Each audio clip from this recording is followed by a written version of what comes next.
Meron po bang tao na nambubuwisit sa inyo? O siya, ito na po ang solusyon po dyan. Para layuan na kayo ng tao na nambubuwisit sa inyo mga bossing. Ito po ang kailangan po ninyo at panali na kulay pula. Ngayon mga bossing ko, kailangan lamang po natin ng maliit na papel. Kasi sayang po ito kapag tinodo natin to, baka hindi natin ma-close ng maayos ang ating lemon. Ngayon mga bossing ko, kapag meron kang ganito, mag-focus ka lang, maniwala ka. Mainam tayo na magpupunit para wag nating guntingin. Mas mainam punitin natin para yung presensya natin ay manuot po dito mga bossing. Yan. Isusulat nyo dito ang pangalan na toxic sa buhay po ninyo or yung duda po ninyo na namumurwisyo po sa inyo. Yan. Bahala na po kayo magsulat kung ano po ang pangalan ng toxic sa buhay po ninyo.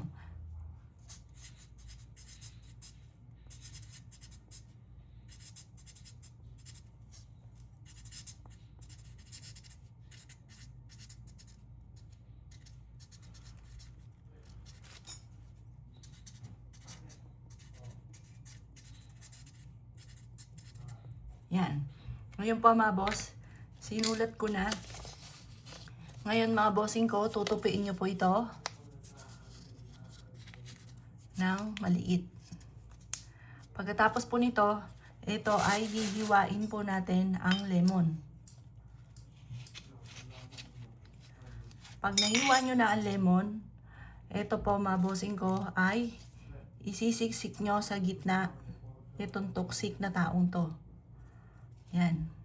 Lalagyan nyo po ito ng paminta. Yan. Lagyan nyo po yung paminta.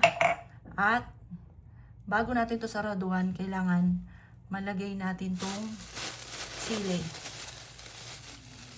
Etong sili, nagtataboy po yan ng malas. Ganon din syempre, isang sili lang. Isa. Etong paminta, nagtataboy po yan ng malas. Ngayon mga boss, ilalagay nyo po to. Dapat kulay pula na papel ha, nang itim na yung ano natin, nabasa. Yan. Habang ito ay itatali natin, paulit-ulit tayo na magwi-wish na ang taong ito ay lalayuan na tayo at wag nang mamumurwisyo sa buhay natin. Pagkatapos,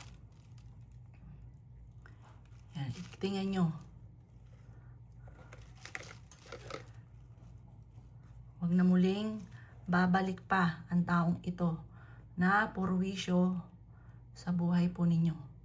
Sabihin nyo na lahat dito, ang lahat ng gusto ninyo, na layuan na kayo ng taong ito.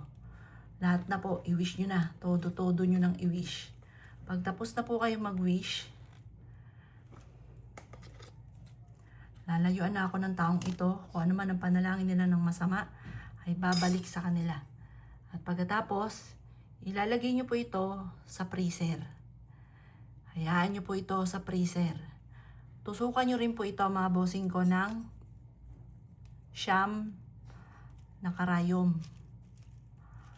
Sabihin nyo po dito na layuan na kayo ng mga taong ito, kung sino man po yan. Pwedeng madami. Basta yung mga target nyo na tao na purwisyo sa buhay po ninyo. Yan. Tapos, ilagay nyo po ito sa freezer. Ito po mga bossing ko, maa-amaze ka dyan dahil etong mga taong ito na namumurwisyo sa inyo, kung ano man ang panalangin nila ng masama ay babalik sa kanila at sila ay matitigil na sa pamumurwisyo po sa inyo mga bossing. Mainam ay magawa nyo po ito Tuesday or Friday at gawin nyo po ito ng alas 5 ng hapon. At makakatulong po ito para layuan na kayo ng mga toxic sa buhay po ninyo. Kapag gumawa ka ng ganito, sikreto lamang po ito. Huwag nyo ito ipagsasabi kahit kanino dahil nauudlot kapag po may nakakaalam na iba. Kaya sikreto nyo lamang po ito kapag gumawa ka ng ganito. O paano mga bossing? Good luck po sa inyo po lahat.